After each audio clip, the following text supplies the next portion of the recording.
अरे मैं भला असत्य क्यों बोलूंगा? अभी अभी यही थे श्रीहरि। हाँ,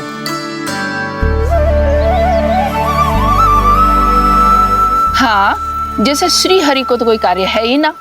वो तो आतुर होके बैठे रहते हैं कब तुम हरि हरि बुलाओ और वो दौड़े चले आए। भगवान तो भक्तों के पास आने के लिए सदैव आतुर रहते हैं। बल्कि सत्य तो यह है कि भक्तों के मन में ही निवास करते हैं भगवान। भगवान तो भक्त के पास आने के लिए सदैव ही आतुर रहते हैं शंकरी मौसी। बल्कि सच्ची बात तो ये है कि भगवान हमारे मन में ही निवास करते हैं। कम से कम तू तो इसे बढ़ावा मत दे जशोदा। जब देखो जब हरि नाम की रट लगाए रहते है। हरि बोलते बोलते ऐसो बावलो होता है कि सारा कार्य भूल जाता है। 2 दिन से अपनी मटकी के लिए चक्कर काट रही हूँ। अभी तो एक चक्कर और लगाना होगा आपको। आपकी मटकी तैयार हो गई है, अभी लाता हूँ।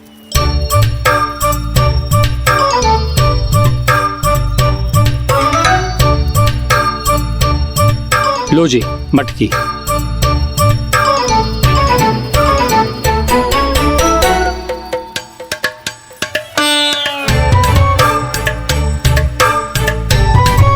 इस कच्चे मटके का क्या करूं मैं?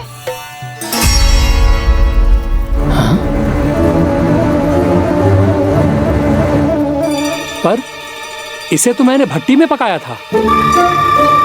अब तू ही देख ले कितना ध्यान रहता है इस कार्य पे।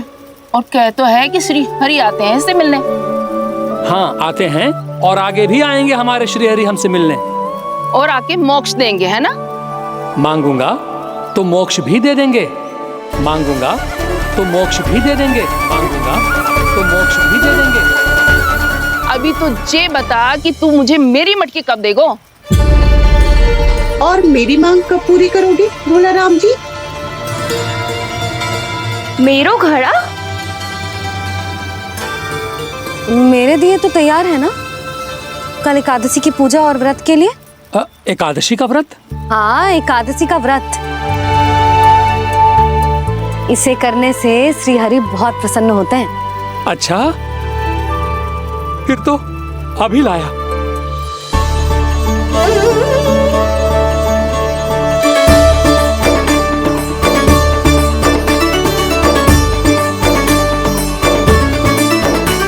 लो जी आपके दिए।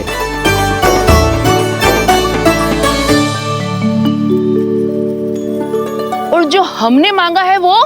बाकी सब शेष द्वादशी के दिन मिलेगा, क्योंकि कल मैं भी एकादशी का व्रत रखूंगा, क्योंकि कल मैं भी एकादशी का व्रत रखूंगा, क्योंकि कल मैं भी एकादशी का व्रत रखूंगा।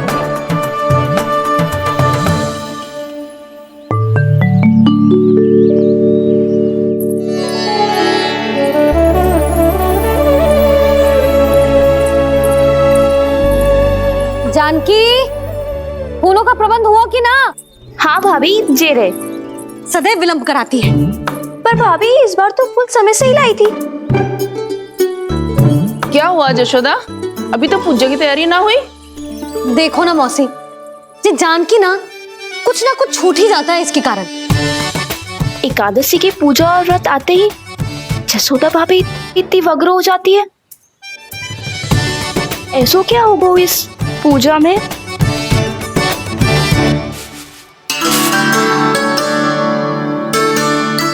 ये थाली में रोली चंदन रखने से, दिया जलाने से के होगो?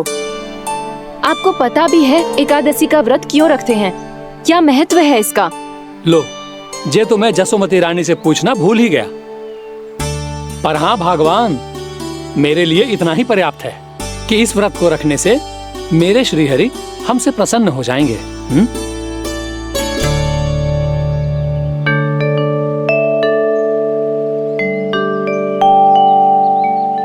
नारायण ही जाने ऐसे कैसे पूजा करते हैं जे श्री हरि की एक मूर्ति तक ना है इनके पास।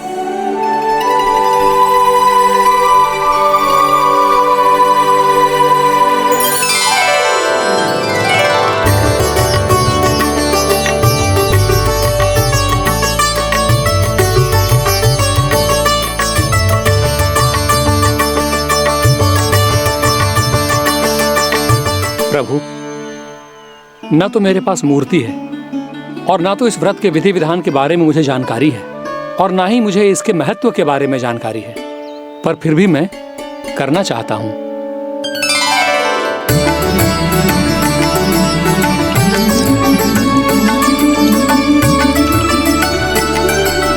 इसीलिए मैं दृढ़ संकल्प लेता हूं, पूरी निष्ठा के साथ, श्रद्धा के साथ और पूरी आस्था के साथ मैं इस व्रत को संपन्न करूंगा।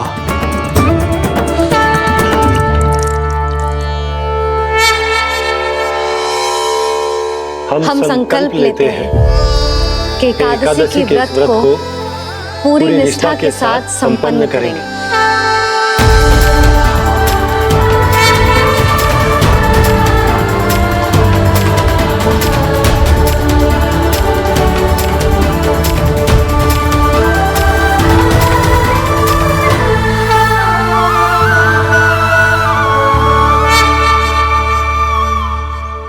तुलसी जी के पत्ते तो हैं ही ना। श्री नारायण को तुलसी जी के पत्ते के बिना भोग ना चढ़तो है। जानकी, तुलसी के पत्ते कहाँ हैं? भाभी, मैं तो कब से यही पूछना चाह रही थी कि तुलसी के पत्ते लाऊं क्या, पर आप तो व्यस्त थी ना।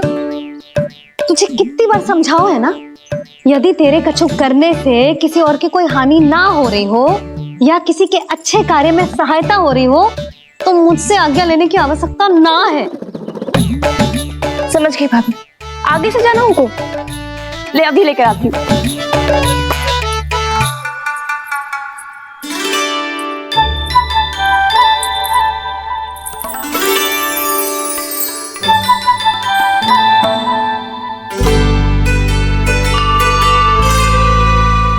ताऊ, आपने पहले ये व्रत करो है? आपको इसका महत्व पता है? भाभी चल। जानकी, तुमने ये व्रत करो है? फिर तुमको इसका महत्व पता है? सुमति जी, आपको पता है इसका महत्व? कान्हा, क्यों तंग कर रहे हो सबको? मैया, सबने करो ये व्रत, मुझे भी करना है।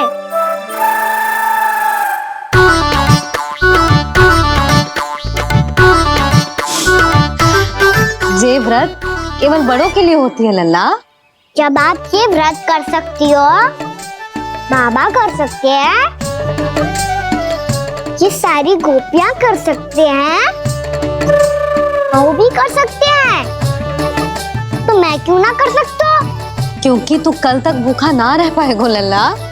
जब भक्त रह सकते हैं, फिर मैं क्यों नहीं रह सकता? मेरा अर्थ है कि नारायण के भक्त मैया, मैया मान जाओ ना, मुझे करने दो ना ये व्रत। अपनी लल्ला पे आप विश्वास ना है आपको? विश्वास है। अच्छा ठीक है, तू भी कर ले।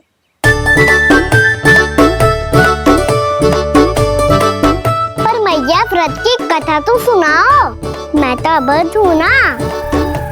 मुझे कैसा पता चलेगा कि ये व्रत करते क्यों है?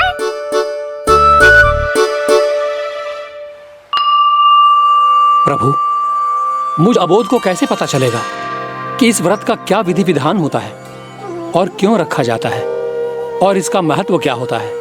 मुझे तो आप ही बता सकते हैं प्रभु। जब व्रत कर रहे हैं तब उसका महत्व भी पता होना चाहिए ना। बताओ ना मैया, क्यों रखते एकादशी का व्रत? इसके लिए तो तुझे एकादशी की कथा सुननी होगी। सुनेगो ना?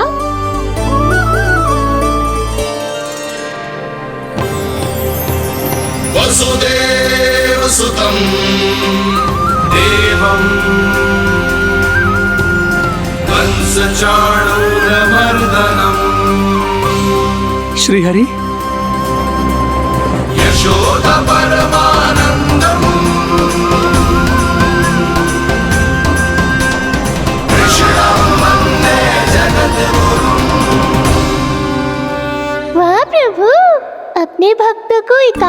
व्रत का महत्व समझाने का अच्छा उपाय खोज निकाला है आपने।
अब सब जन एकादशी के व्रत की कथा ध्यान से सुनना, तभी जे व्रत पूरा माना जाएगा। समझो लल्ला।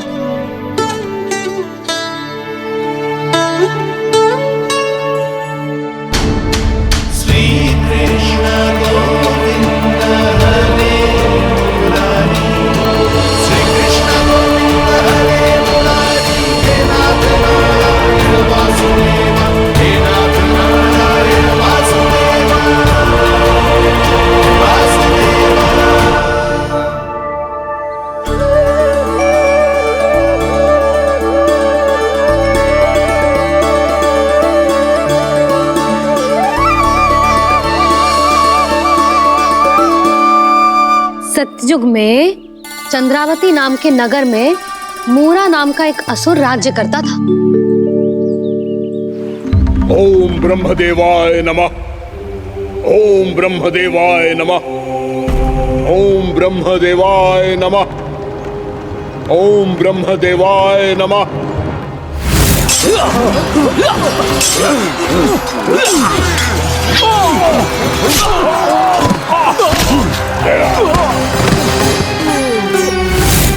ओम ब्रह्मदेवाय नमः।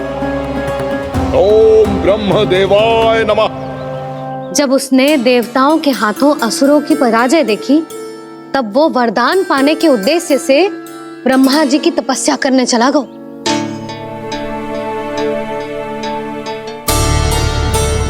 शीघ्र ही मूरा की तपस्या सफल हो गई और ब्रह्मदेव जी उससे प्रसन्न हो गए। ओम ब्रह्मदेवाय नमः।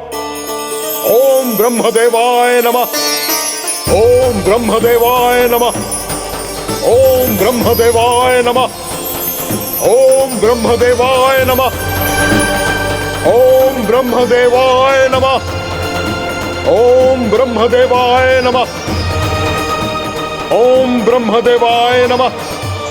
ओम ब्रह्मदेवाय नमः। मूरा, प्रणाम ब्रह्मदेव। तुम्हारी तपस्या सफल हुई। बोलो, तुम्हें क्या वर चाहिए? सृष्टि के रचयिता ब्रह्मदेव, कृपया मुझे ऐसा वरदान दीजिए जिसकी सहायता से मैं त्रिलोकी विजयी बन जाऊं और कोई देवता मुझे पराजित ना कर सके।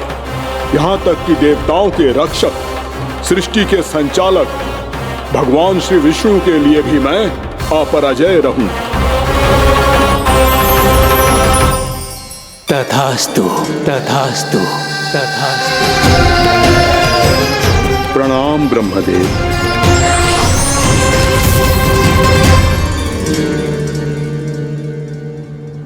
ऐसा वरदान पाकर मूरा बहुत अभिमानी होगा। यक्षों, किन्नरों, यहाँ तक कि देवताओं को भी युद्ध के लिए ललकारने लगा, पर किसी ने भी उसकी ललकार को स्वीकार ना करो, क्योंकि सभी उसकी शक्ति से बहुत भयभीत थे और उसके सामने युद्ध किए बिना ही अपनी पराजय स्वीकार करने लगे और फिर दंभ में आके उसने स्वर्ग लोक पर भी आक्रमण कर दिया और देवराज इंद्र तक को चुनौती दे डाली।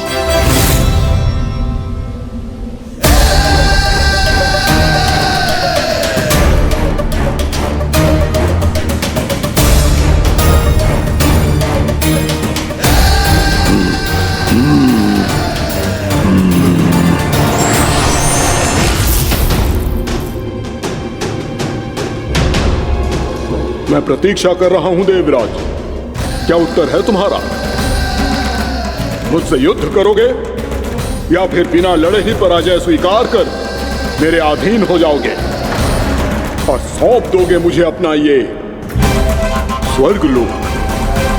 सारी शक्ति तुम्हारे मुख में है या कुछ बाहुबल भी है तुम्हारे पास? मैं तुम्हारी चुनौती स्वीकार करता हूं मूरा, मैं तुम्हारी चुनौती स्वीकार करता हूं मूरा।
खैरिए देवगण, असुर राज मूरा को ब्रह्मदेव का आशीर्वाद प्राप्त है।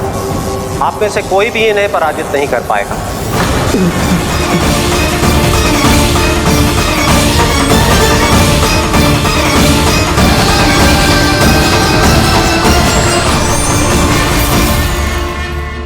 एक अवसर और देता हूं देवराज, युद्ध या अधीनता, क्या उत्तर है तुम्हारा देवराज?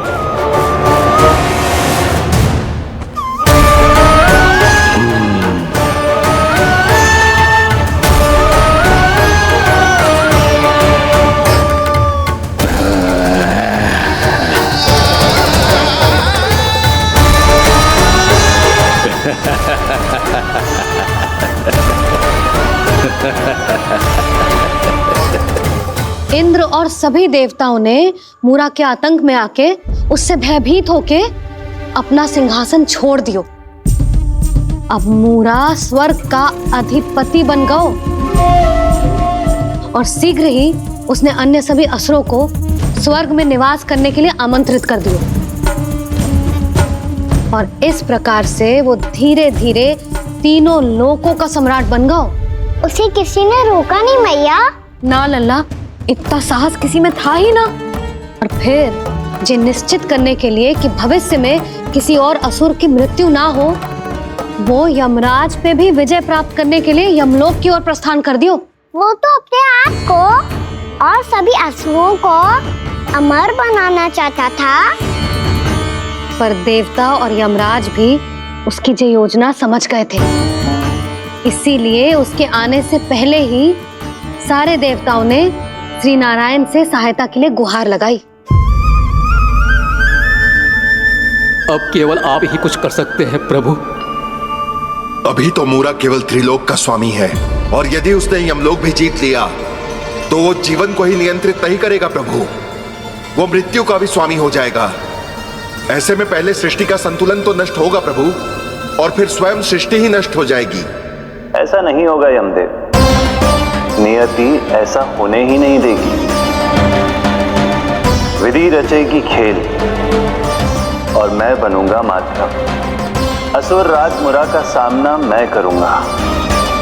बस आप मुझे चुनौती देने के लिए उसे तैयार कर लीजिए, चाहे उसके लिए आपको साम दाम दंड भेद कोई भी उपाय क्यों ना अपनाना पड़े।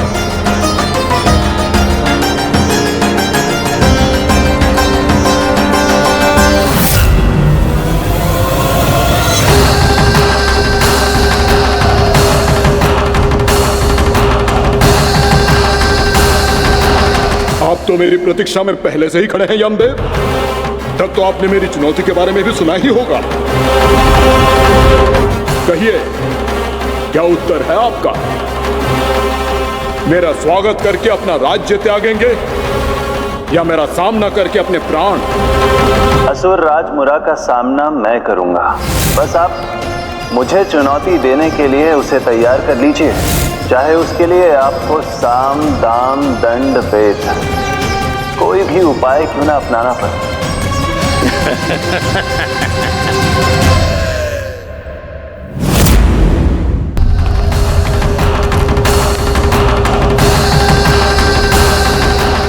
आप तो मेरी प्रतीक्षा में पहले से ही खड़े हैं यमदेव। तब तो आपने मेरी चुनौती के बारे में भी सुना ही होगा। कहिए, क्या उत्तर है आपका? मेरा स्वागत करके अपना राज्य त्यागेंगे या मेरा सामना करके अपने प्राण? हे असुर श्रेष्ठ, मैं आपकी अधीनता स्वीकार करने के लिए तैयार हूं। बस एक विनती है मेरी। शर्त को विनती का नाम देकर पहलाना चाहते हो मुझे यमराज?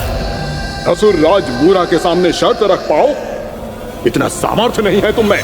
इसका आभास है मुझे असुरराज, पर मैं आपकी अधीनता स्वीकार करूं इससे पहले आपको स्वामी धर्म का पालन करना होगा।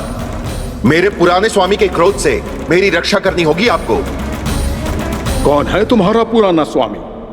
भगवान श्री नारायण। और छोटी माँ मूरासुर को तो श्री नारायण से भी रक्षा का वरदान प्राप्त था ना? यही तो श्री नारायण की लीला थी बलराम। पर वो राक्षस अपने दम में जे समझ ही ना पाओ कि वो क्या भूल करने जा रहे हैं। अब पहुंच गो भगवान श्री नारायण को चुनौती देने के लिए।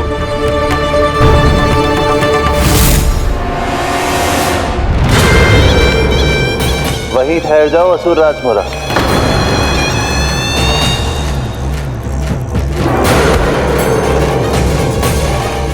यहाँ क्यों आए?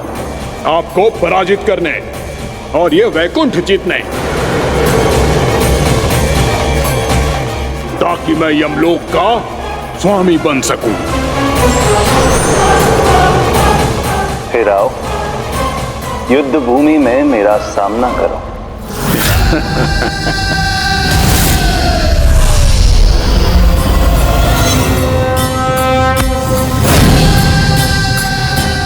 ये नहीं जानते कि इनसे ना हारने का वरदान तो मैं पहले ही प्राप्त कर चुका हूं।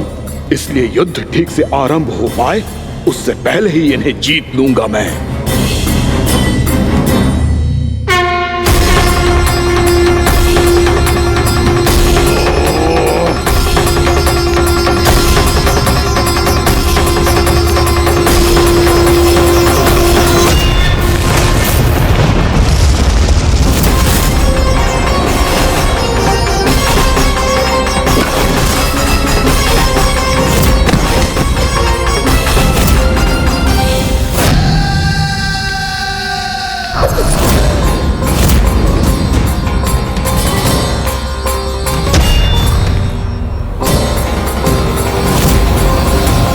और इस प्रकार जे युद्ध वर्षों वर्षों तक चलता रहो।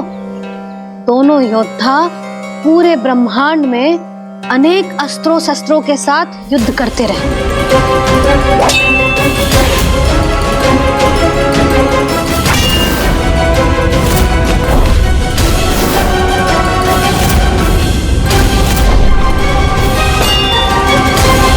फिर क्या हुआ मैया?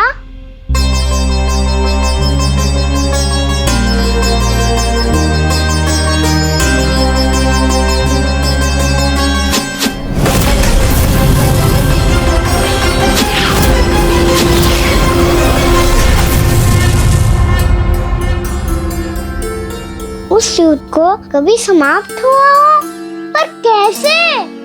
शीघ्र ही वो राक्षस थक गौ लल्ला।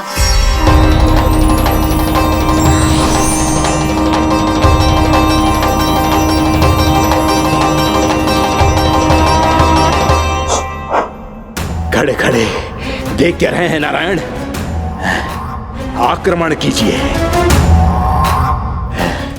वध कर दीजिए मेरा।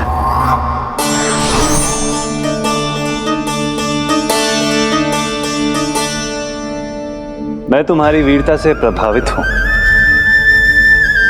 इसीलिए इतनी थकान की स्थिति में मैं तुम जैसे वीर पर आक्रमण नहीं करूंगा।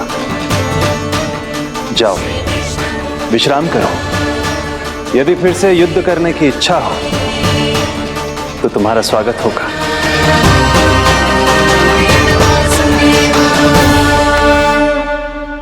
जे कह के श्री नारायण बद्रिका आश्रम चले गए और वहां हिमवत नाम की एक कंदरा में ध्यान लगा के बैठ गए। उधर वो राक्षस विश्राम करने लगो। अनेकों दिन बीत गए और अब वो राक्षस मूरा फिर से स्वस्थ होके बलवान हो गया था। उसने अपनी सारी शक्ति फिर से प्राप्त कर ली थी। श्री नारायण ने उस पर दया करी थी, पर वो फिर से श्री नारायण को छलने को तैयार होगा।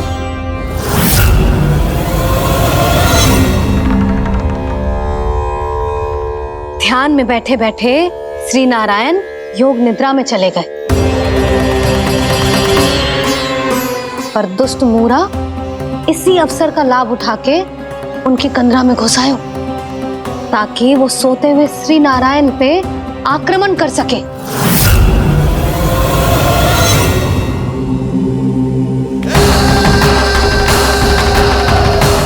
आज इस लंबे युद्ध को जीतकर अपने इस अंतिम शत्रु का भी अंत कर दूंगा मैं।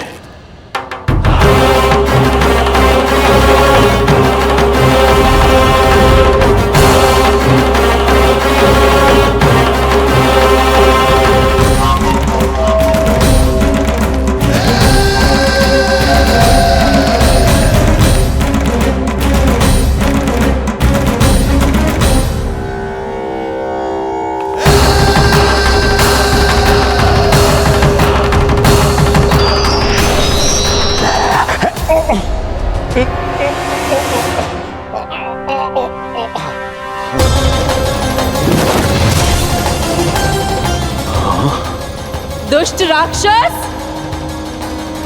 प्रभु ने तुझ पर दया की, तुझे संभलने का अवसर दिया। तू इन्हीं पर ही छल से वार करने चला है।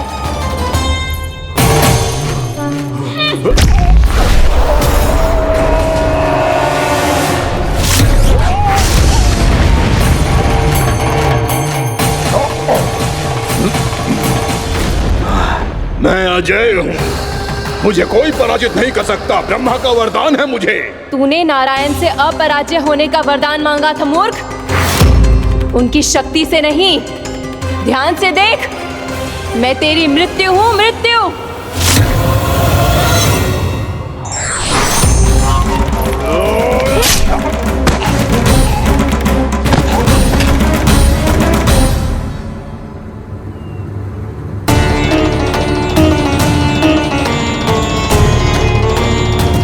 देवी कौन थी छोटी माँ? और कौन बलराम, वही तो थी देवी एकादशी।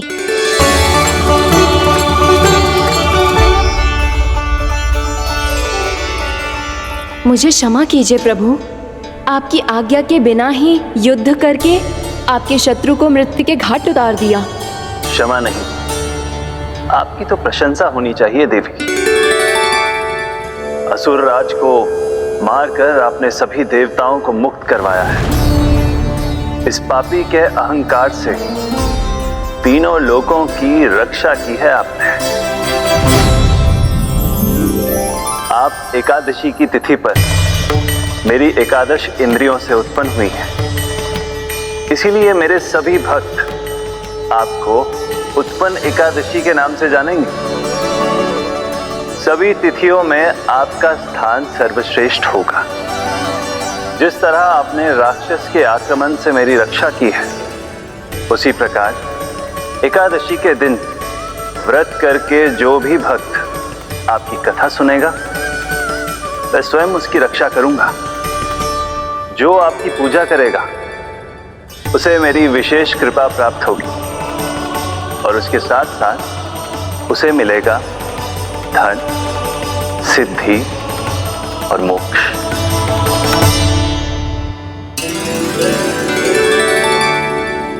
इसीलिए आज के दिन व्रत रखने का बहुत अधिक महत्व होता है। बोलो एकादशी मैया की जय। बोलो श्री नारायण भगवान की जय।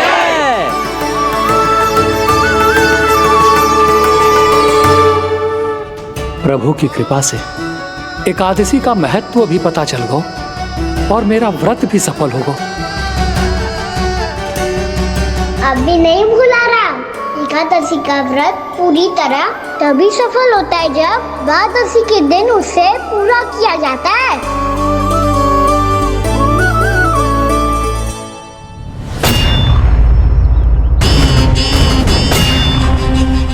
आवश्यक है आपको यह आभास होना कि उस विष्णु अवतार को पराजित करने के लिए आपके साधारण योद्धाओं में वो सामर्थ्य नहीं है।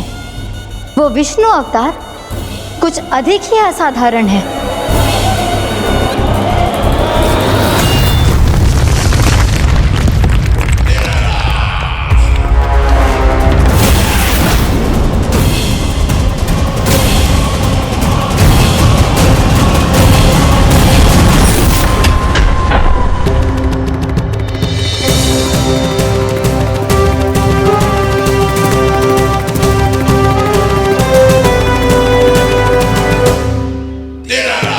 अब मैं दिखाऊंगा उस विष्णु अवतार को असाधारण शत्रु क्या होता है।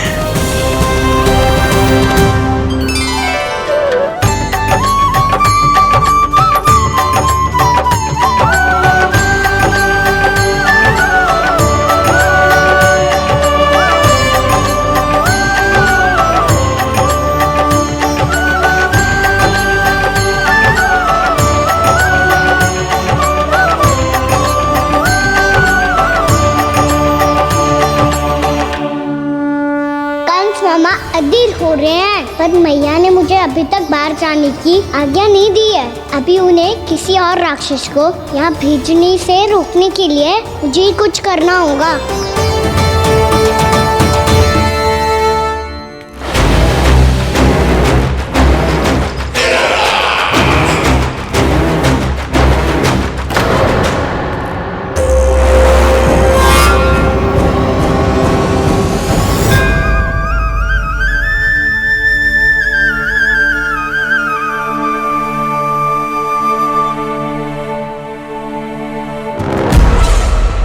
कौन हो तुम? बचपन से ही मुझे मारने का सपना देख रहे हैं, फिर मुझे ही नहीं पहचानते।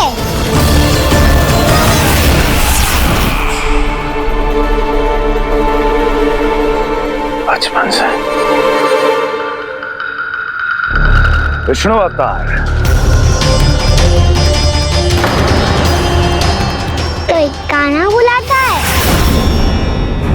तो कोई मुरलीधर पुकारता है, कोई माखन चोर कहता है, कोई कहता है चिच्चोर।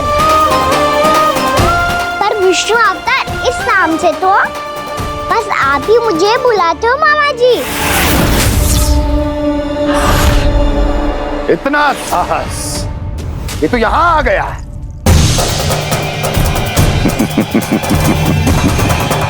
यहाँ आ तो गया तू विष्णु अवतार, किंतु यहाँ से जीवित नहीं जाएगा। तेरे शीश को तेरे धड़ से अलग कर दूंगा मैं।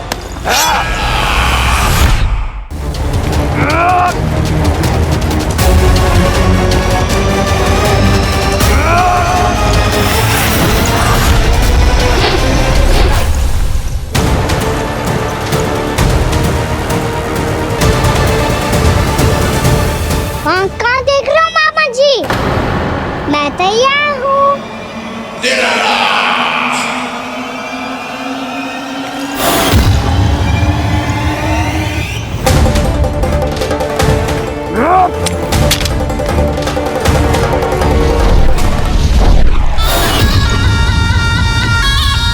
मामा जी, आप सदैव इसी तरह क्रोध में रहते हो क्या?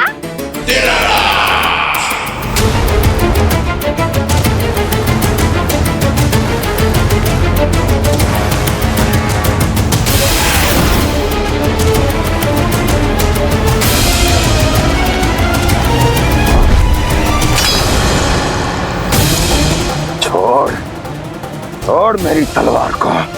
छोड़ो तो तब जब पकड़ा हूँ।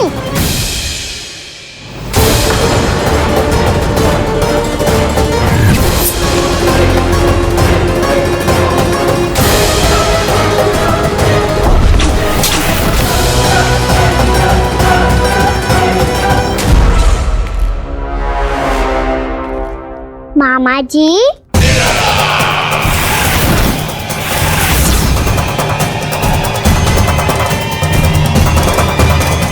आप थक गए होंगे, थोड़ा विश्राम कर लो। आपका तो पता नहीं, मैं अवश्य थक गया हूँ।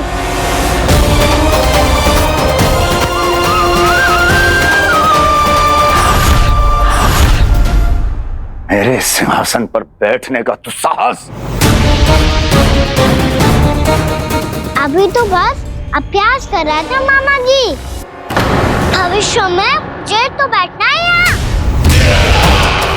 आपने बल प्रयोग करके से अपने पिताजी से छीना था। मैं आज से छीन लूंगा। जो छल और बल से लिया जाए वो अधिक समय तक टिकता नहीं है मामा जी।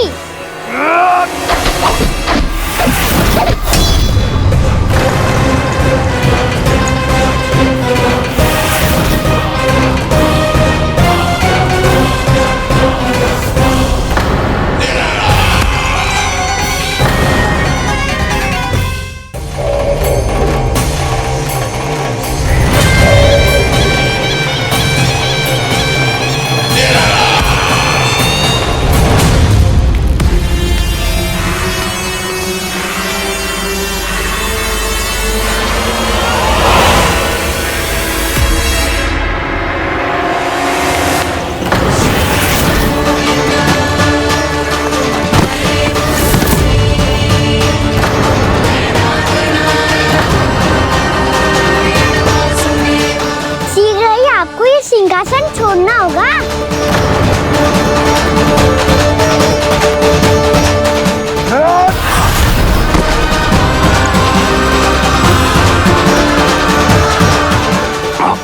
वो मेरा सिंहासन छीनना चाहता। वो आ रहा है, वो आ रहा है। सैनिकों, दुर्जन, बंद कर दो सभी द्वार और घरों के, सब के सब। इसकी हर संभावना पर इतना कड़ा पहरा बिठा दो कि ना तो कोई महल के भीतर आ सके, ना तो बाहर जा सके। मुझे महल की चप्पे चप्पे की सूचना चाहिए। जाओ।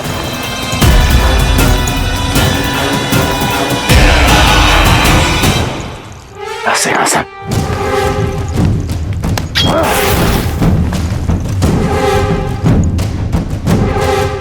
अब आ, दुष्ट मायावी, ए छलिया विष्णु अवतार, मैं कंस तेरी प्रतीक्षा कर रहा हूँ।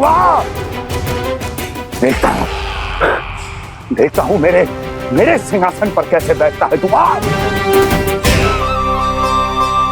मुझे तो बस कुछ समय चाहिए था, वो मिल गया। अब करते रहिए आप प्रतीक्षा।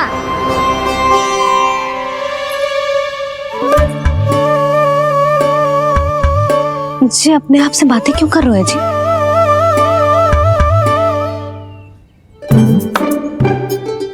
आप मुस्कुरा क्यों रहे हो? ना कचू ना। बताओ क्यों मुस्कुरा रहे हो? तुम ही पर गए हैं जी।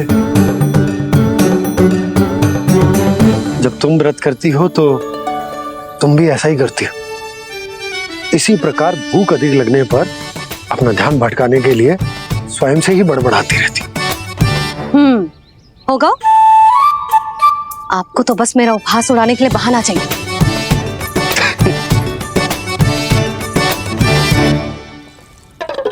नन्ना, भूख लगी है? ना मैया, व्रत करे तो भूख कैसे लगेगी?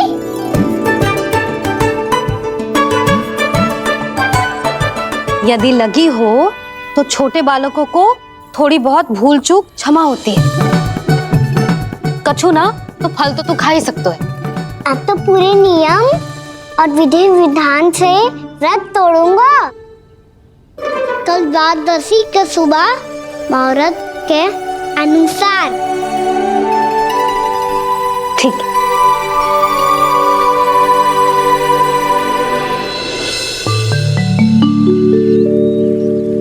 नल्ला, एकादशी समाप्त हो गई है, द्वादशी लग गई है। अब तू व्रत तोड़ सकता है, भोजन कर ले। ले।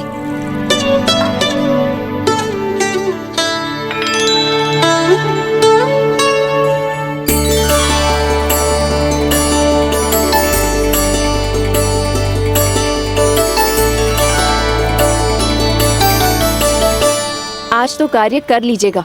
मैं ना चाहती कि सब गांव वाले फिर से आपका उपहास उड़ाएं। अरे इसी क्षण कार्य आरंभ करना आवश्यक ना है, कुछ खा तो लो। कल भी पूरे दिन व्रत में रहे, अब तो कुछ खा लो। ना ना, अभी बिल्कुल भूख ना है। और हाँ भगवान, तुम्हें चिंता करने की आवश्यकता नहीं है। आज मैं किसी को भी 2 शब्द कहने का अवसर नहीं दूंगा। अरे कुछ खाओगे पियोगे नहीं तो कैसे रहोगे?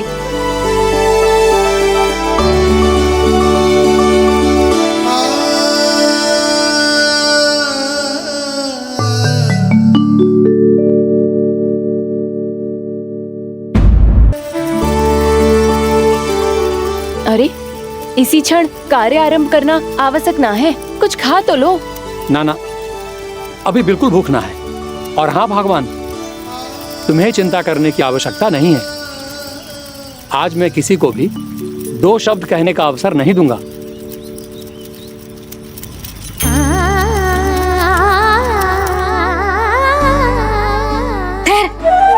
मैं तेरे लिए मट्ठा लेके आती हूँ।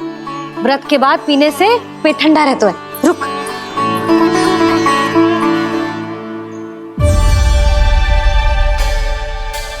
भक्तों ने अभी तक व्रत नहीं तोड़ा है, मैं कैसे तोड़ लूं? भूख कहाँ से होगी? श्री हरि नाम से पेट तो भर लेते हो। श्री हरि श्री हरि श्री हरि।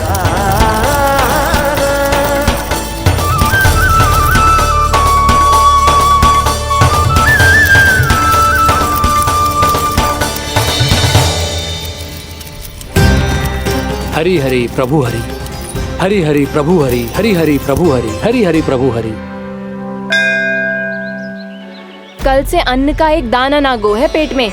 अब क्या व्रत तुड़वाने भी आपके प्रभु ही आएंगे? अब क्या व्रत तुड़वाने भी आपके प्रभु ही आएंगे? मैया,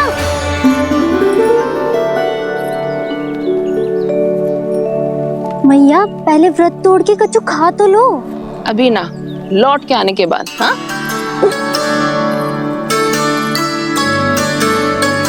बलराम, ठहरो पुत्र, पहले कुछ खा लो। व्रत तोड़ना आवश्यक होता है। मैया ने एकादशी का महत्व बताया। लगता है मुझे सबको द्वादशी पर व्रत तोड़ने समाप्त करने का महत्व बताना होगा।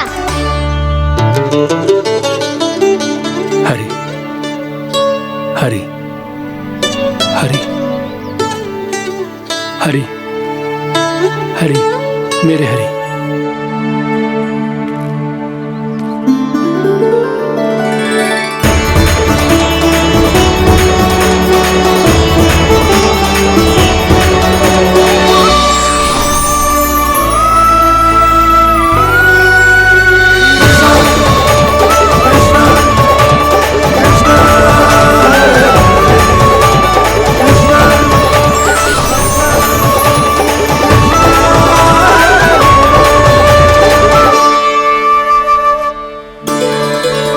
अभी अभी तो मैंने बच्चों की माँ को वचन दिया था कि आज किसी को शिकायत करने का अवसर ना दूंगा, और अब मैं प्रभु श्री हरि की कल्पना जसोमती रानी के लल्ला में ही करने लगा।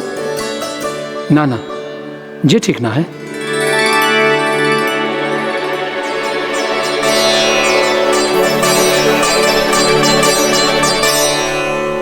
ठीक ही तो है, बिल्कुल सही पहचाना है आपने। बड़े तो बड़े, अब तो बालक भी हमारा उपहास उड़ाने लगे। मैं आपका उपहास नहीं उड़ाने आया, मैं तो आपके एकादशी के व्रत को पूरा कराने आया हूँ।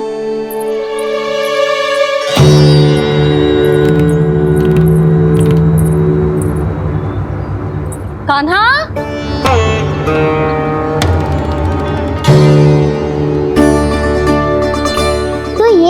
की छड़ी और ये रही मेरी पीठ। सेक देना ताकत तोड़। आज तो इसकी पीठ सेक के रहूंगी मैं। मैया घर पे भूखी मुझे ढूंढ रही होगी। लो आज द्वादशी के दिन पहले प्रहर में भोजन करके अपना एकादशी का व्रत पूरा करो आप। धन्यवाद राजकुमार, पर अभी हमें भूख नहीं है। बहुत सारा काम पड़ा है और अभी थोड़ी ही देर में शंकरी बहन भी अपनी मटकी लेने आती होंगी।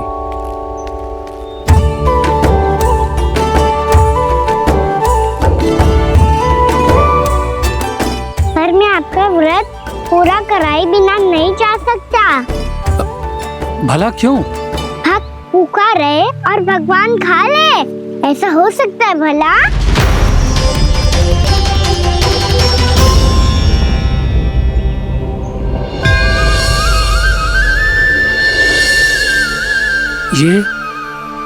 ये कैसा भ्रम हो रहा है मुझे लगता है अपना काम करना चाहिए।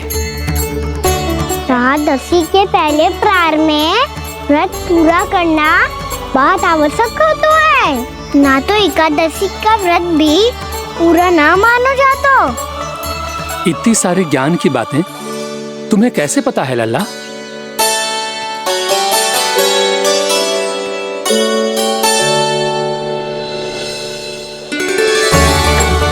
जैसे एकादशी की कथा होती है, वैसे द्वादशी की महिमा भी एक बहुत महत्वपूर्ण कथा है।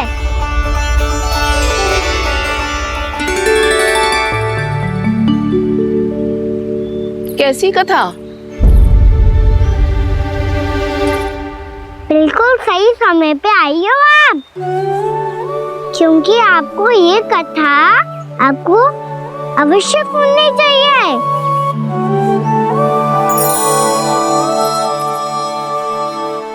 मुझे क्यों? पहले सुन तो लियो, फिर स्वयं ही पता चल जाएगा।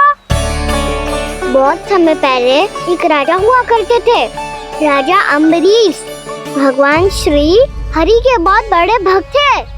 ओम नमो नारायणाय। ओम नमो नारायणाय।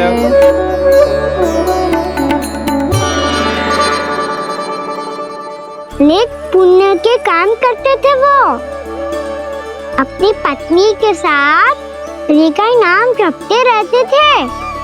उन्होंने 12 माह एकादशी का व्रत करो निर्जल पास किया, और जब उनकी 12वीं एकादशी का व्रत द्वादशी के दिन तोड़ने का समय हुआ, तभी महर्षि दुर्वासा अपनी 100 शिष्यों के साथ उनके महल में पधारे। प्रणाम स्वीकार करें महर्षि। आप जैसे महान ऋषि मेरे राज्यसभा में आए, वो भी ऐसे अवसर पर जब मैं और मेरी पत्नी निरंतर 12 एकादशियों के बाद अंतिम एकादशी का व्रत तोड़ेंगे। इससे बड़े सौभाग्य की क्या बात हो सकती है हमारे लिए? आज आपके साथ साथ मेरा और मेरे शिष्यों का एकादशी व्रत भी पूरा होगा। संभव है प्रभु की इच्छा यही हो कि हम सब अपना व्रत एक साथ तोड़ें। ये तो अत्यधिक प्रसन्नता की बात है महर्षि। तो फिर ठीक है, हम सब यात्रा से थके हैं। व्रत तोड़ने से पहले हम स्नान करना चाहते हैं। जैसी आपकी इच्छा महर्षि। जब तक आप लोग लौटेंगे तब तक आपके सारे प्रबंध यहाँ हो चुके होंगे।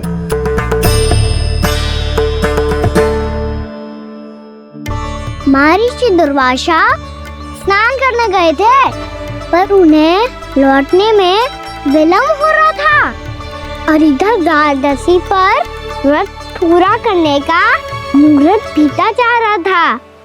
महाराज अम्बरीश बड़ी विरक्ता के साथ महर्षि दुर्वासा के लौटने की प्रतीक्षा कर रहे थे।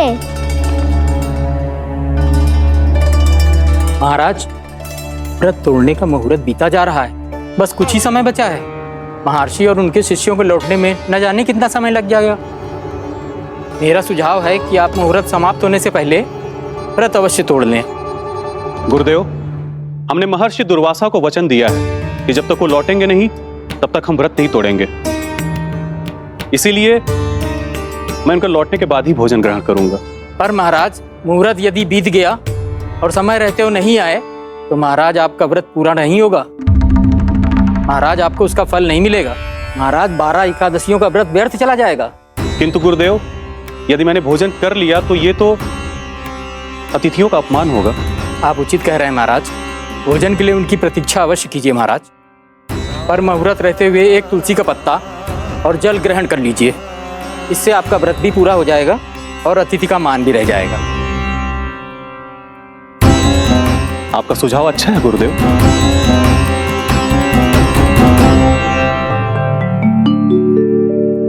जैसे ही महाराज ने तुलसी का पत्ता खाया, वैसे ही महर्षि दुर्वासा लौट आए। महाराज,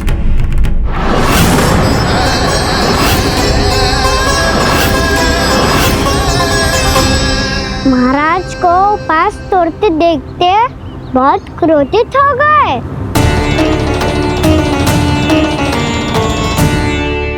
बहुत बड़े भक्त हैं आप, परंतु आप ये नहीं जानते अपने अतिथियों के साथ कैसा व्यवहार करना चाहिए।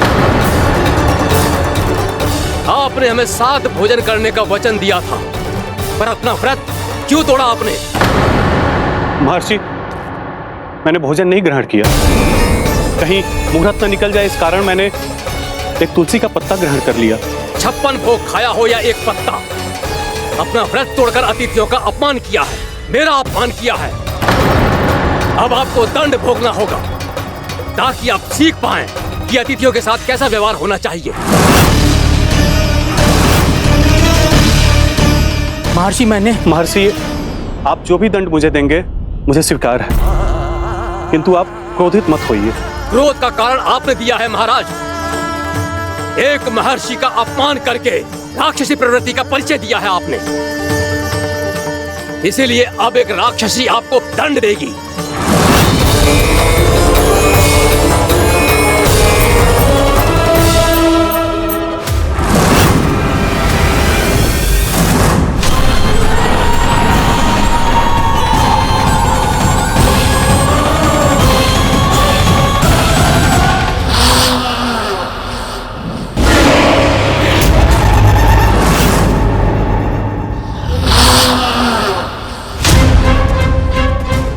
हे प्रभु, यदि मैंने सच में महर्षि का अपमान करने की भूल की हो तो मैं उसका परिणाम भोगने के लिए प्रस्तुत हूं। ओम नमो नारायणाय, ओम नमो नारायणाय नमः। महर्षि दुर्वासा को यह आभास ही नहीं था कि महाराज अम्बरीश ने उनका अपमान नहीं किया था। फिर भी उसे अपमान मान के वो श्री नारायण के भक्त पे संदेह कर रहे थे। मैंने भी तो भोला राम की भक्ति पे संदेह किया था। हे नारायण, ये क्या पाप हो गया मुझसे? संदेह किसी अपमान से कम ना हो तो, और भगवान सब सह सकते हैं, पर उनके प्रिय भक्तों का अपमान सहन ना कर सकते। इसीलिए उन्होंने हस्तक्षेप करने का निर्णय लिया।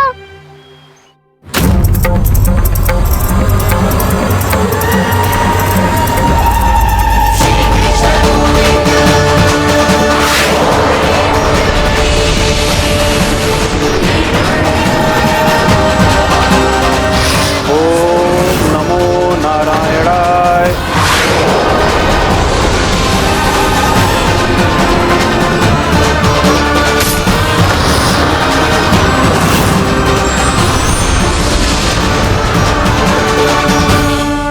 और फिर भगवान का वो सुदर्शन चक्र महर्षि दुर्वासा के पीछे पड़ गया।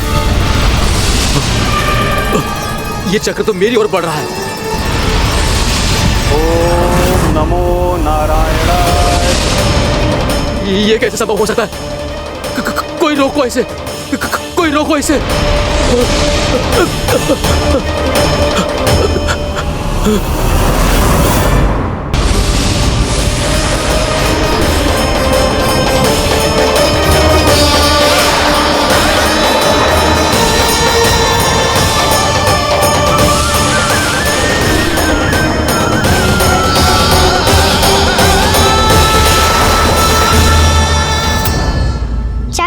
अपने प्राण जैसे तैसे बचाते बचाते महर्षि दुर्वासा ब्रह्मलोक जा पहुँचे।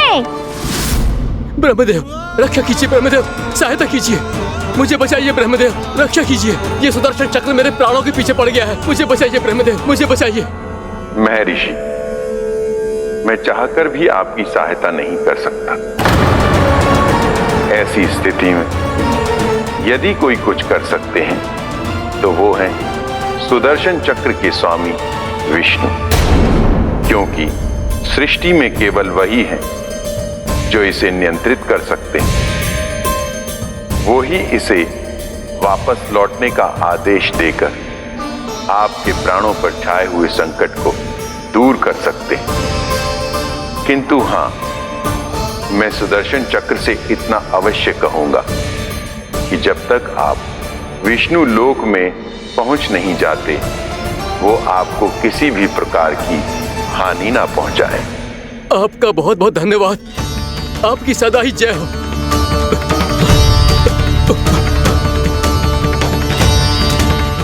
फिर क्या था?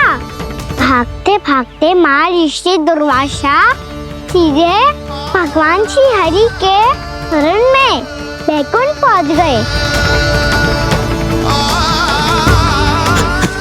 त्राहिमाम प्रभु, त्राहिमाम, मुझे बचाइए, मेरी सहायता कीजिए प्रभु, मेरी सहायता कीजिए।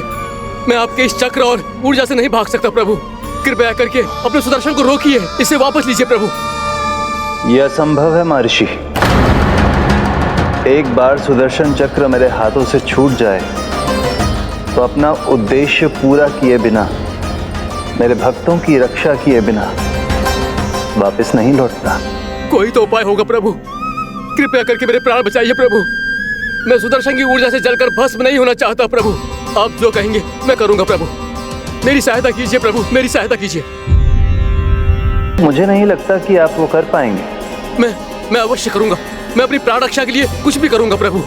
आपने मेरे भक्त राजा अम्बरीश को भक्ति का कर्तव्य निभाने के लिए अपमानित और दंडित किया है महर्षि, पर भक्त की रक्षा करना भगवान का कर्तव्य है।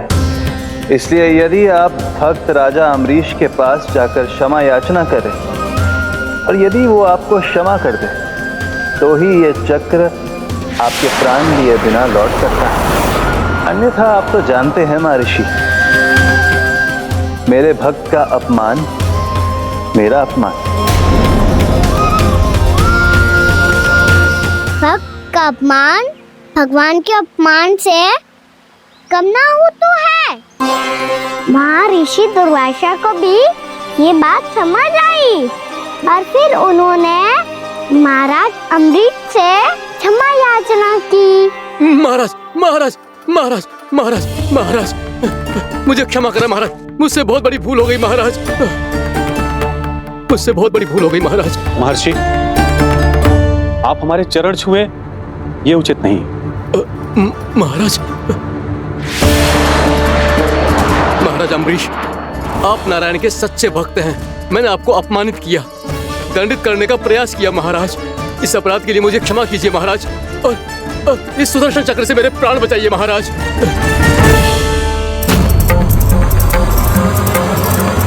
हे महान सुदर्शन, यदि महर्षि के लिए मेरे हृदय में अभी भी वही सम्मान और प्रेम हो जो इनके प्रथम आगमन पे था, तो कृपया आप अपने धाम वापस लौट जाइए।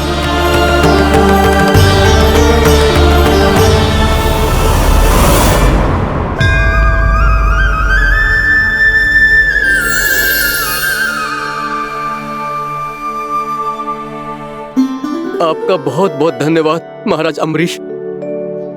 मैं आपको आशीर्वाद देता हूं कि आप देवराज इंद्र के समान शक्तिशाली हों। आपकी कीर्ति का पताका 10 दिशाओं में फहराए। मेरी बस एक ही इच्छा है महर्षि, कि मैं आपके साथ अपना उपवास तोड़ सकूं। अवश्य महाराज, हम सब भोजन आपके साथ करेंगे और अपने आप को नारायण की सेवा में अर्पित करके व्रत को पूरा करेंगे, क्योंकि आज जो यहाँ हुआ है उससे सिद्ध हो चुका है कि एकादशी व्रत का फल द्वादशी की सुबह भोजन करने से ही प्राप्त होता है। इस कथा से हमें पता चलता है कि सभी को द्वादशी के सुबह भर पेट भोजन करके एकादशी का व्रत पूरा करना चाहिए। और दूसरी बात, भगवान की सच्ची भक्ति अपमान कभी ना करना चाहिए। उनके साथ सदैव प्रेम से व्यवहार करना चाहिए। यही भगवान को सबसे अधिक प्रिय है। भैया भोला राम, मैंने भी श्री हरि पे तुम्हारे विश्वास का उपहास उड़ाया था, मुझे क्षमा कर दो। ना ना, आप क्षमा मांगकर मुझे लज्जित मत करो, आप तो मेरी बहन जैसी हैं। जब महर्षि दुर्वासा जैसे महान ऋषि को भी प्रभु के भक्त से क्षमा मांगनी पड़ी, तो मैं तो बहुत ही तुच्छ हूँ। मुझे आपकी किसी भी बात का बुरा ना लगा। पर पता है प्रभु को कौन सी बात कब बुरा रखता है? कौन सी बात? जब उनका भक्त भूखा रहे, हमें भी अपना व्रत पूरा ना करे। और जैसा कि आप सभी ने अभी कथा से सीखो है, एकादशी के व्रत को द्वादशी की सुबह अवश्य पूरा करना चाहिए। अब आप जाओ, अपना व्रत पूरा करो।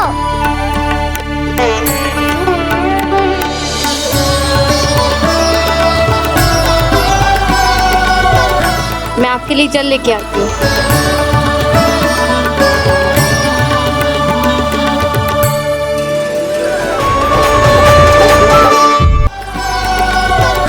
मैं आपके लिए जल लेके आती हूँ।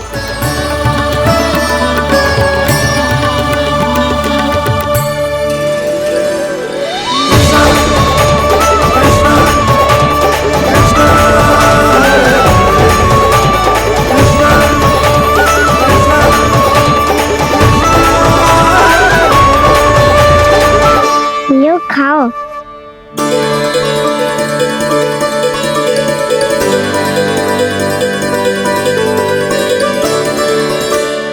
कान्हा,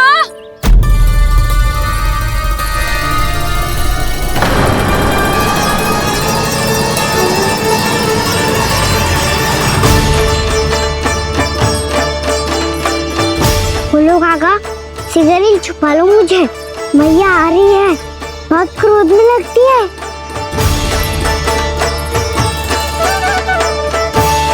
आज तो बहुत दंड मिलेगा। अभी क्षण भर पहले तो ये साक्षात भगवान के रूप में बात कर रहे थे, और अब अचानक ही ऐसे बालक बन गए जो मैया से दंड मिलने के भय से व्याकुल हैं। बोला काका, किस सोच में पड़ गए? सिगरेट छुपा लो मुझे।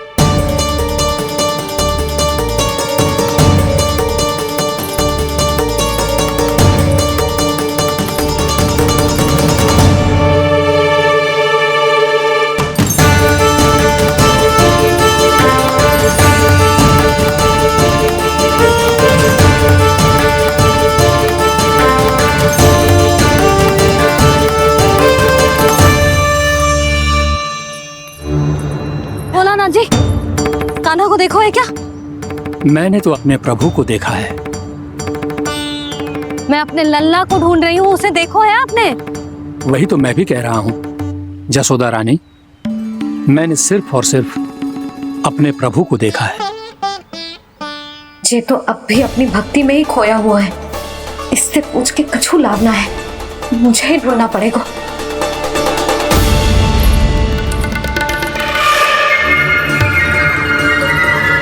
बच गए। शंकरी मौसी, कान्हा को देखो है क्या कहीं?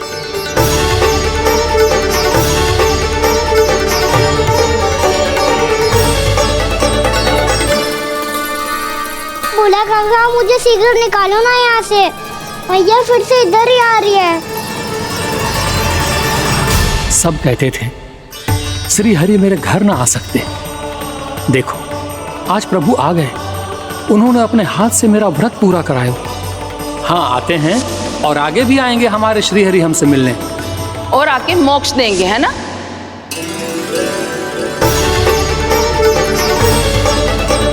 सिगरेट निकालो ना भोला काका, भैया आ रही है। मैं ना निकालूं? क्यों? मेरा अर्थ है मैं निकालूंगा, अवश्य निकालूंगा, पर तब तक नहीं निकालूंगा जब तक आप मेरी सारी बातें मान नहीं लेते हैं। कौन सी बात? प्रभु, मुझे मोक्ष प्रदान कर दीजिए प्रभु। तथास्तु। ना ना ना ना प्रभु, मेरे साथ साथ मेरे परिवार को भी मोक्ष दे दीजिए। तथास्तु। अब तो निकाल दो, मैया देख लेंगी। ना प्रभु, मेरे परिवार के साथ मुझसे जुड़ी हुई हर वस्तु, जीव जंतु, प्राणी, गाय बैल भैंस, सभी को मोक्ष प्रदान कर दीजिए प्रभु। तथास्तु। प्रभु, आप सच में अद्भुत हैं। मैंने जो मांगा आपने बिना सोचे समझे सब प्रदान किया। मैं ही अपनी मांगे बढ़ाता रहा।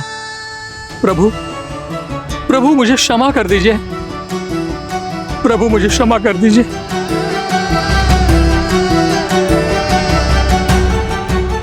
आइए प्रभु।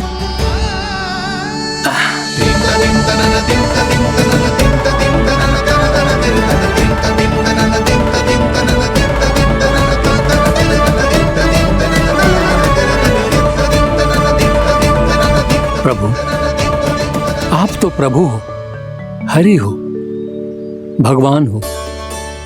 आप चाहते तो इस मटके से स्वयं निकलकर बाहर आ सकते थे, फिर मेरी आपने हर इच्छा क्यों पूरी की? क्योंकि मेरे भक्त की इच्छा पूरी करने में मुझे भी प्रसन्नता मिलती है। ना तो मैं अपने भक्तों का अपमान सह सकता हूँ और ना ही उनकी इच्छा अधूरी रहने दे सकता हूँ।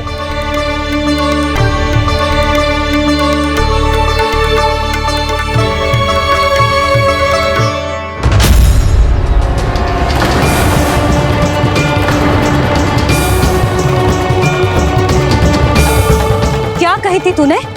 हाँ, कि तू फिर से छल ना करेगा।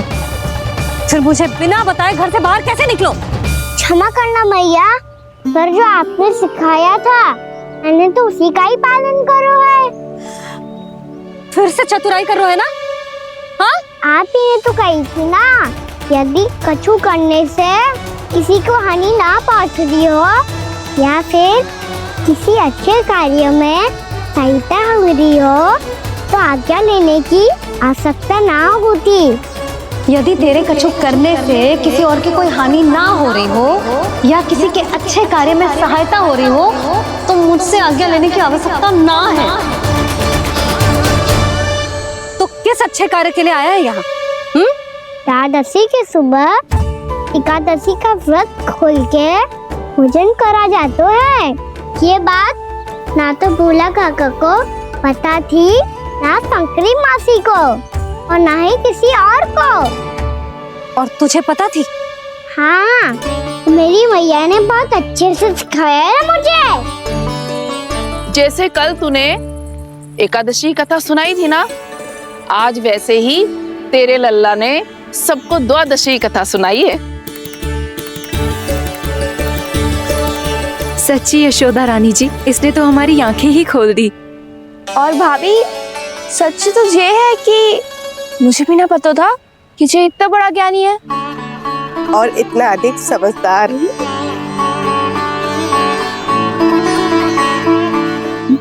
द्वादशी की कथा? वो तो मैंने इसे कभी सुना ही ना है। फिर इसे कैसे पता थी? रानी जी, जो स्वयं भगवान हैं, भला उन्हें कैसे कुछ नहीं पता होगा? मैंने तो इन्हें पहचान लिया। और हाँ, आप सब लोग भी इन्हें अपने अंतर्मन की आंखों से देखिए, हो सकता है इन्हें पहचान पाएं। ये कोई और नहीं है, श्री नारायण है, मेरे श्री हरि, मेरे प्रभु। जय श्री हरि।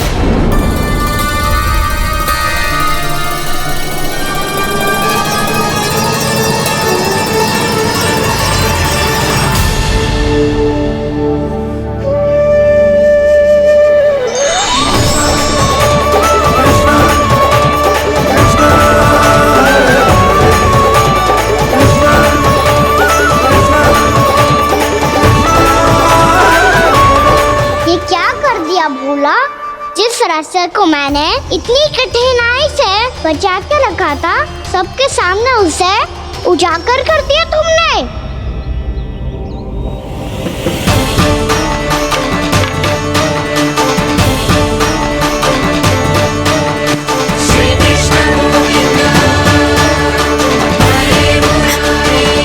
नारायण, नारायण, श्री नारायण।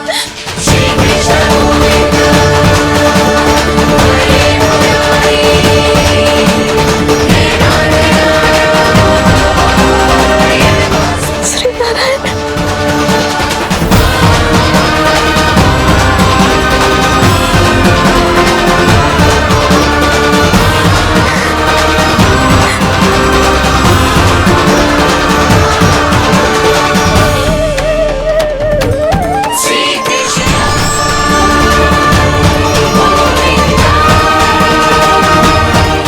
श्री नारायण प्रभु,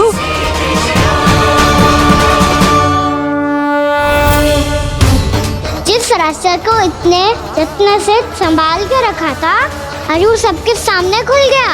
और तो और मेरा भेद मैया को भी पता चल गया। बाबा सब कहते रहे, पर मैंने एक न मानी। सबने कही थी कि आप भगवान हैं, पर मैं मूर्ख आपको पहचान ही ना पाई। कितनी अभागी हूं मैं।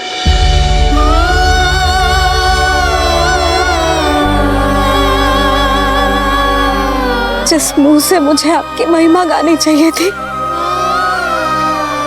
उसी मुंह से मैंने आपको डांटा है।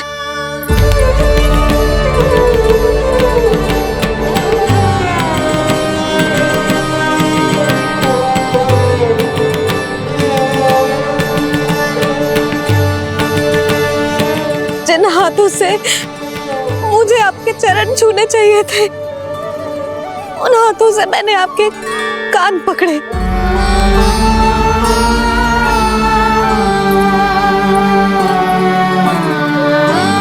मुझे तो आपकी सेवा करनी चाहिए थी प्रभु, और मैंने आपको दंड दियो, आपको घर से बांध दियो।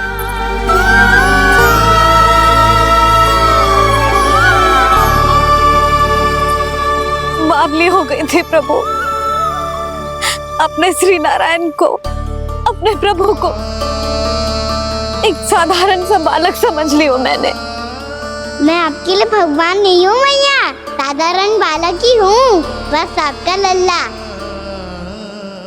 बुद्धि भ्रष्ट हो गई थी, भूल पर भूल करती चली गई। आज भी आपके पीछे पीछे छड़ी लेकर दौड़ी चली आई।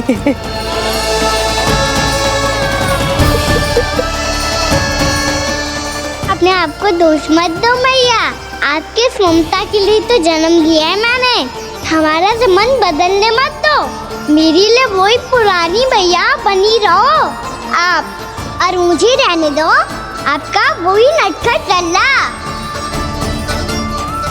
मुझे क्षमा कर दो प्रभु, मुझे क्षमा कर दो। बाबा ये कैसा अंत हो गया आज? मैया तो मुझे भगवान मानने लगी, पर मैं इसे स्वीकार नहीं कर सकता। अभी नहीं बाबा, इतनी शीघ्र नहीं। आप ऐसे खड़े क्यों बाबा? कुछ ऐसा करो ना कि मैया फिर से मेरे मैया बन जाए। उनकी दृष्टि में भक्ति नहीं, ममता चाहिए मुझे। कान्हा, मेरे सामर्थ्य में हो तो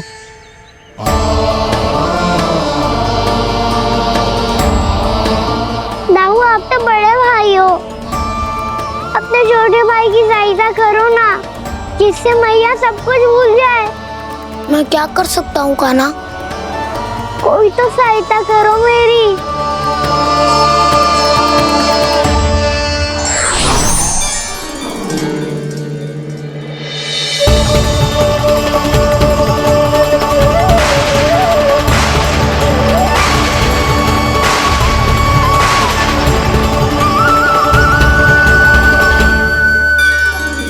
अपने आप को संभालिए प्रभु।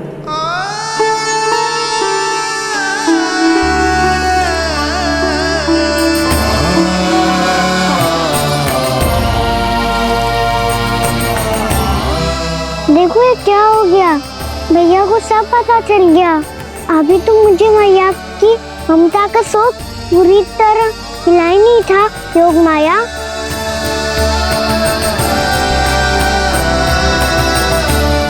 मेरी सहायता करो ना। कितनी अद्भुत है ममता की शक्ति। भगवान को भी एक साधारण बालक बना देती है। बालक की बना रहना चाहता हूँ मैं, नहीं चाहता दिव्य होना, नहीं चाहता भगवान बनना। बस मैया की गोद में रहकर ममता की रस से सेम को भी घनो चाहता हूँ। इनकी डांट फटकार का सुख पाना चाहता हूँ। कुछ भी करे योग माया, पर इन सबको भुला दो मेरा सत्य।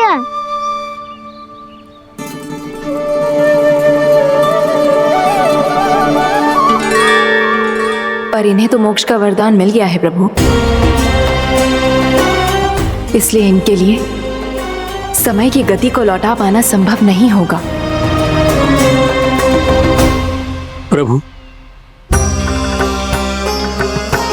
अब मुझे ये सब भूलने की कोई आवश्यकता नहीं है। मुझसे जो त्रुटि हुई है अब वो दोबारा कभी नहीं होगी। और आज के बाद आपका ये सत्य मैं किसी को नहीं बताऊंगा प्रभु, क्योंकि मुझे पता चल गया है कि आपका यशोमती मैया के लल्ला बने रहना कितना आवश्यक है।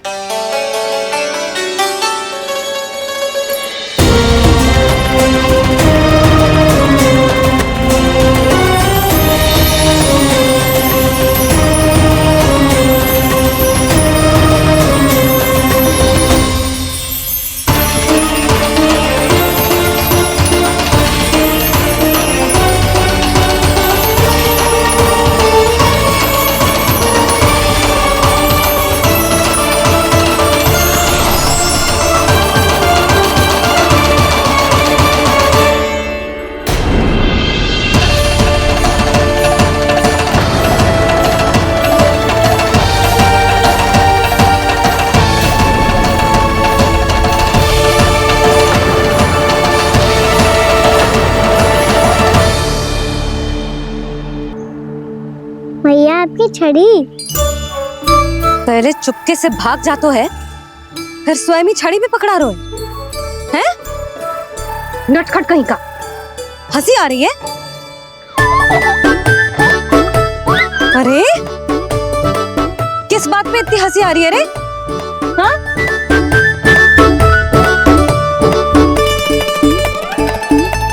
आपकी लीला अद्भुत है प्रभु, और अद्भुत है आपका मैया के प्रति प्रेम।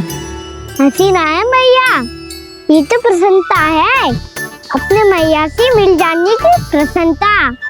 अच्छा, ढूंढ मैं तुझे रही हूँ और तू कह रहे हो कि मैं मिल गई तुझे। तू घर चल लल्ला, अच्छे से पिटाई करूंगी तेरी।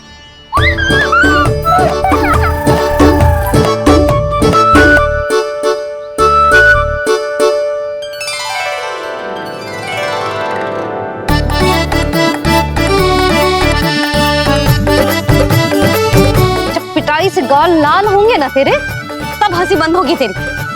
चल।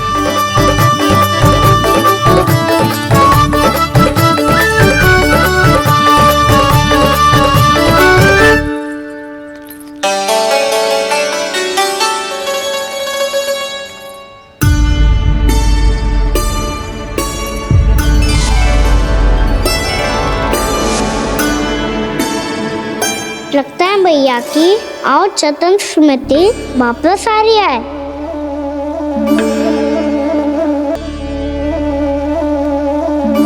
यशोदा, क्या होगो? ना कछु ना। आपको बताऊंगी तो और हंसेंगे मुझ पे। बोल दो, मैं उपास ना उड़ाऊं, सच्ची। देखो देखो इसे कैसे हंस रहे हैं। मेरे हाथ में छड़ी है, मैया क्रोधित है, पर जे तनिक में भय ना लग रहा है इसे। हाँ हंसे जा रहा है।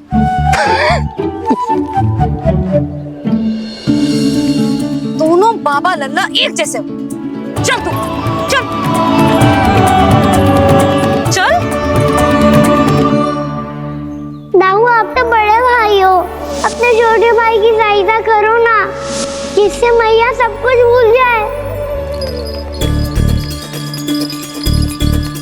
सुबल तू कच्चू खा क्यों ना